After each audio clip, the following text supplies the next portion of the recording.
বিরতির পর স্বাগত। বর্তমানে প্রায় প্রত্যেকটি পেট্রোল পাম্পে ইতিমধ্যেই লম্বা লাইন। তার কারণ হচ্ছে বর্তমানে পেট্রোলের সংকট। দীর্ঘ লাইন দিয়ে ইতিমধ্যেই দাঁড়িয়ে রয়েছেন যান চালকেরা।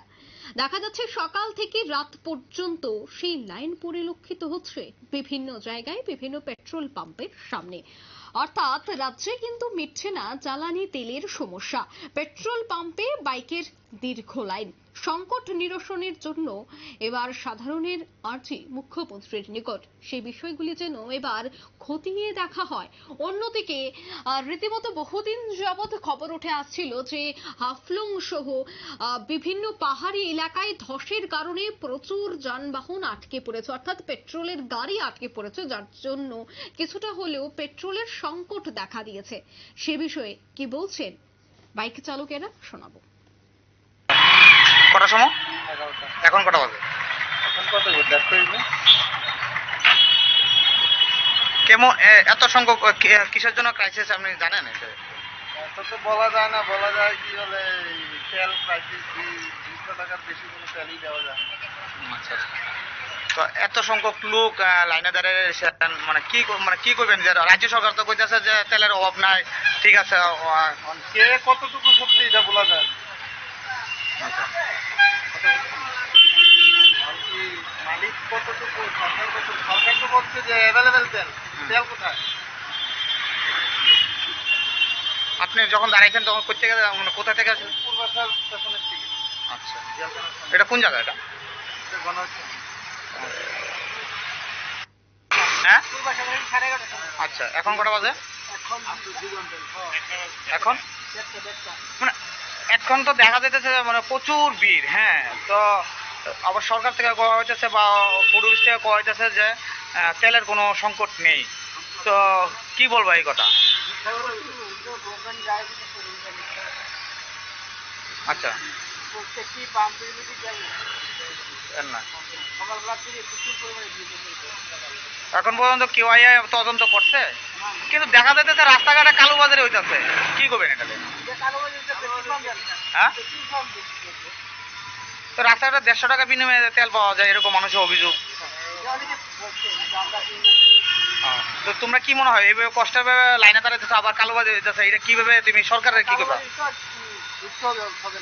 আচ্ছা,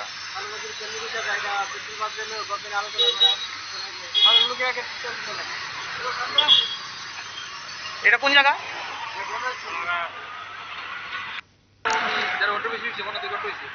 আপনার মনে হয় যে কয় ঘন্টা লাগবে আপনার তেলটা পাইতে? এখান থেকে তো আরো 1.5 ঘন্টা। 1.5 ঘন্টার মতো। কি বলবেন আজকে এত বড় একটা লাইন, আবার রাজ্য সরকার থেকে বা অফিস থেকে বলা হচ্ছে যে তেলের একটা বেশি সংকট নেই, কি বলবেন এটা? আমাকে তো দেখেন গত বছরদিনই বললো, কিন্তু হ্যাঁ, যে নাকি গত বছরদিন আরো 2 দিন আগে বললো যে তারপর দিন নাকি অ্যাভেলেবেল হয়ে যাবে। আচ্ছা, কিন্তু দেখেন আজকে 4 দিন তো হয়ে যাচ্ছে। কি বলবো দেখেন, লাইনটা কিরকম আছে এখানে? আমার তো মনে হচ্ছে স্কুল প্রশ্ন চলে গেছে মনে হচ্ছে প্রতিরাম স্কুল। কত বাইক হবে মনে হয় আপনার লাইনে? আমার হয়েছে দেখেন প্রায় 200 হবে মনে হচ্ছে। 2000 তো হবে মনে হচ্ছে, সব মিলে 2000 হবে। আচ্ছা, এছাড়া দেখা যায় যে রাস্তাঘাটে বা বিভিন্ন জায়গাতে কালো। আপনারা শুনলেন তাদের বক্তব্য। সে বিষয়ে বিস্তারিত জানবো। টেলিফোন লাইনে সরাসরি যুক্ত হয়ে গেছে নিউজ ভ্যানগার্ড প্রতিনিধি মানুষ দে। মানুষদা, একদিকে রাজ্য সরকার বলছে যে পেট্রোলের কোনো ঘাটতি নেই, পেট্রোল পর্যাপ্ত পরিমাণে রয়েছে, কিন্তু অন্যদিকে দেখা যাচ্ছে প্রচুর সংখ্যক লাইন, 200 টাকার উপর পেট্রোল দেওয়া হচ্ছে না। কি বলবে বিষয়টা নিয়ে? অঙ্কিতা, এই বিষয়টা হচ্ছে আমরা নিউজ ভ্যানগার্ডের প্রথম যে রাজ্যে তেলের সংকট সেই বিষয়ে আমরা খবর প্রকাশ করি।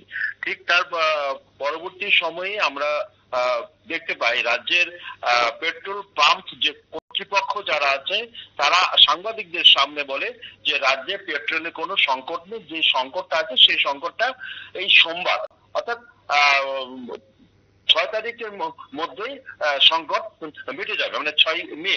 এই কথা কিন্তু পেট্রোল পাম্প কর্তৃপক্ষরা সাংবাদিকদের সামনে ঘোষণা করেছিল। কিন্তু আজকে পর্যন্ত যে অবস্থা দেখা যাচ্ছে, শুধু আগরতলা শহর নয়, রাজ্যের বেশিরভাগ প্রায় সবকটি পেট্রোল পাম্পে লম্বা লাইন। আজকে রাজধানী আগরতলাতে যে দৃশ্য সকাল থেকে লক্ষ্য করা গেছে যে রাজধানীতে মাত্র দুটো পেট্রোল পাম্পে পেট্রোল পাওয়া যাচ্ছে, একটা হচ্ছে গণরাজ্য চৌমুহনী, একটা হচ্ছে বর্দোয়ালিতে। বর্দোয়ালি পেট্রোল পাম্পের লাইন বাইক বা স্কুটি নিয়ে যারা লাইনে দাঁড়িয়েছেন তাদের লাইন জহর ব্রিজ পর্যন্ত চলে গেছে। প্রায় 1000 খানেক বাইক এখানে দাঁড়িয়ে আছে। ঠিক তদ্রুপ বা তার থেকে বেশি হবে গণরাজ্য চৌমুহনী পেট্রোল পাম্পের কাছে। ঘটনা হচ্ছে এই জায়গাটাতে খাদ্য দপ্তর মনে হচ্ছে এখানকার যারা যান চালক বা বাইকের মালিক বা স্কুটির মালিক তাদের যে অভিমত বা বিভিন্ন আমাদের রাজ্যের বিভিন্ন সাধারণ মানুষের অভিমত যে খাদ্য দপ্তরের কিছুটা উদাসীনতা আছে। কারণ খাদ্য দপ্তর থেকেই কথা শুনে নিশ্চয়ই পেট্রোল পাম্পের যারা মালিক আছে, কর্তৃপক্ষ আছে, তারা ঘোষণা দিচ্ছে যে তেলের কোনো সংকট হবে না বা তেল আসছে গাড়ি করে অর্থাৎ লরি করে পেট্রোল পাম্প গুয়াহাটি থেকে আগরতলা প্রতিদিনই ঢুকছে। যে প্রতিদিন যদি তেল ঢোকে তাহলে রাজ্যের এই বর্তমান এই পরিস্থিতি কেন হবে? ওনারা ঘোষণা দিয়েছিলেন যে মঙ্গলবারের মধ্যে আগরতলাতে রেলপথে পেট্রোল ঢুকবে, অর্থাৎ ধর্মনগরে ঢুকবে।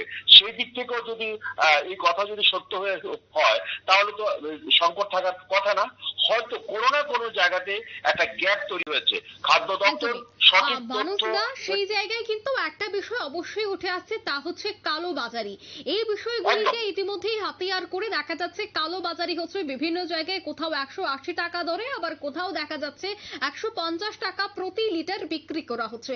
এইগুলিও তো ইতিমধ্যেই প্রশ্রয় পাচ্ছে। একদম শতাব্দী, যেটা আমি বলছিলাম, যদি সংকট না থাকতো, যদি প্রত্যেকটা পেট্রোল পাম্পে পর্যাপ্ত পরিমাণ পেট্রোল থাকতো তাহলে কালোবাজারির প্রশ্ন উঠতো না। এই যে সংকটটা তৈরি হয়েছে, খাদ্য দপ্তর এখানে কিছুটা উদাসীন, যেটা যান চালকদের অভিমত। কারণ খাদ্য দপ্তর থেকে যদি উদ্যোগ নেওয়া হতো এবং পেট্রোল পাম্প কর্তৃপক্ষ বারে বারে বলছে যে রাজ্যে কোনো তেলের কোনো পেট্রোল বা ডিজেলের কোনো সংকট নেই, কিন্তু আমরা যেটা দেখতে পাচ্ছি যে প্রচুর সংকট রয়েছে, দীর্ঘ লাইন। তুমি যেটা এখন বলে কালোবাজারি, সেই কালোবাজারির কথা উড়িয়ে দেওয়া যাচ্ছে না। কারণ রাজ্যে কালোবাজারি হচ্ছে, সেখানে এনফোর্সমেন্ট অর্থাৎ খাদ্য দপ্তরের তদারকি আবার আসছে। খাদ্য দপ্তর তথা ফুড এন্ড সিভিল সাপ্লাই যে দপ্তর তারা কিন্তু তদারকি করছে না। তদারকি করলে অবশ্যই এই কালোবাজারি কিছুটা রোধ করা যেত। সেখানে পুলিশও অনেকটা উদাসীন। আরেকটা বিষয় হচ্ছে এই তেলের যে লাইন, অনেক সময় দেখা যাচ্ছে যে একই বাইক বা একই স্কুটি বারে বারে কিন্তু এসে লাইন দিচ্ছে, এরকমও তথ্য আমাদের কাছে আছে। কিন্তু এই তথ্য যে আছে, এই পেট্রোল নিয়ে নিশ্চয়ই কালোবাজারি করছে, হয়তো বা সবাই না, একটা অংশ। সবাইকে আমি বলছি না, একটা অংশ। কারণ এই পরিমাণ পেট্রোল নিয়ে কি করবে? এখানে কালোবাজারি করছে। সেই জায়গাটায় খাদ্য দপ্তর বা এনফোর্সমেন্ট দপ্তর বা পুলিশের একটু তদারকি করা দরকার। এই পেট্রোল পাম্পের লাইনের কারণে অনেকগুলি অসুবিধার সম্মুখীন হচ্ছে, যানজট সৃষ্টি হয়েছে। গতকালকে বিশালগড় পেট্রোল পাম্পের সামনে এই যানজটের কারণে একজন মহিলা দুর্ঘটনাগ্রস্ত মহিলাকে হাসপাতালে আনতে দেরি হয়েছে। ঠিক তদরূপ আগরতলাতেও এই যে লাইনগুলি থাকছে, বাইকের লাইন বা গাড়ির লাইন থাকছে, এই লাইনের কারণে যানজটেরও সৃষ্টি হচ্ছে। এই জায়গাতে খাদ্য দপ্তর, পুলিশ ও প্রশাসন এবং পেট্রোল পাম্প কর্তৃপক্ষের সঙ্গে বৈঠক করে একটি সিদ্ধান্ত রাজ্যবাসীকে জানানো উচিত। এই যে উড়া সিদ্ধান্ত জানাচ্ছে, একবার বলছে সোমবার থেকে রাজ্যের পেট্রোল সংকট মিটে যাবে, পেট্রোল পাম্প কর্তৃপক্ষরা বলছে। খাদ্য দপ্তর কিন্তু একদম চুপ। আমরা এখন পর্যন্ত খাদ্য দপ্তরের একটি সার্কুলার আমরা কিন্তু পেয়েছি যে একটি বাইক বা স্কুটিতে বা গাড়িতেও কি পরিমাণ তেল দেওয়া যাবে, কিন্তু খাদ্য দপ্তর থেকে এখন পর্যন্ত কোনো প্রেস মিট বা কোনো প্রেস রিলিজ বলা হয়নি যে রাজ্যে পেট্রোল সংকট নেই বা রাজ্যে আগামী এক সপ্তাহের মধ্যে পেট্রোল সংকট মিটে যাবে। রাজ্যবাসী দাবি করছে যে খাদ্য দপ্তর বা ফুড এন্ড সিভিল সাপ্লাই দপ্তর এক্ষুনি জরুরি ভিত্তিতে আলোচনা করে এই বিষয়ে উদ্যোগ গ্রহণ করা উচিত। রাজ্যের মুখ্যমন্ত্রী কিন্তু এই বিষয়ে যথেষ্ট তৎপর। মুখ্যমন্ত্রী ইতিমধ্যে দিল্লি পেট্রোলিয়াম মন্ত্রককে চিঠি দিয়েছে রাজ্যের এই যে পেট্রোল বা ডিজেল যে সংকট চলছে, বিশেষ করে পেট্রোলের, তার সংকটের জন্য কিন্তু রাজ্যের মাননীয় মুখ্যমন্ত্রী উদ্যোগ গ্রহণ করেছেন। কিন্তু মুখ্যমন্ত্রী উদ্যোগ গ্রহণ করলে হবে না, আমাদের আরো বেশি অ্যাক্টিভ হতে হবে, আমরা আরো বেশি আন্তরিক হতে হবে। আমরা রাজ্যের মুখ্যমন্ত্রী বা খাদ্য দপ্তরের যারা দায়িত্বে আছেন তাদেরকে বোঝাতে হবে এবং রাজ্যের সাধারণ মানুষকে পরিষ্কার চিত্র তুলে ধরা এখনই উচিত। আগামী দিনে এই পেট্রোল সংকট যে এখন চলছে, আর যদি 2-1 দিন চলতে থাকে, এর কিন্তু একটা বিরাট বিস্ফোরণ হবে। সেই বিস্ফোরণ কিন্তু রাজ্যের আইন শৃঙ্খলা ব্যাঘাত সৃষ্টি হতে পারে। আমরা গতকালকে দেখেছি ড্রপগেটে সিএনজি স্টেশনে সিএনজি না পেয়ে ক্ষুব্ধ অটো শ্রমিকরা রাস্তা রোকো করেছে। সেরকম ধরনের বড় কোনো কিন্তু অঘটন ঘটতে পারে, তার জন্য কিন্তু অবশ্যই খাদ্য দপ্তর, পুলিশ দপ্তর তারা দায়ী থাকবে। এখনই উচিত খাদ্য দপ্তর, পুলিশ দপ্তর, ট্রাফিক দপ্তর এবং পেট্রোল পাম্প যারা মালিক আছেন বা পেট্রোল পাম্প যে অ্যাসোসিয়েশন আছেন তাদেরকে নিয়ে এখনই সভা করে রাজ্যের সাধারণ মানুষকে, যান চালকদের পরিষ্কার চিত্রটা তুলে ধরা।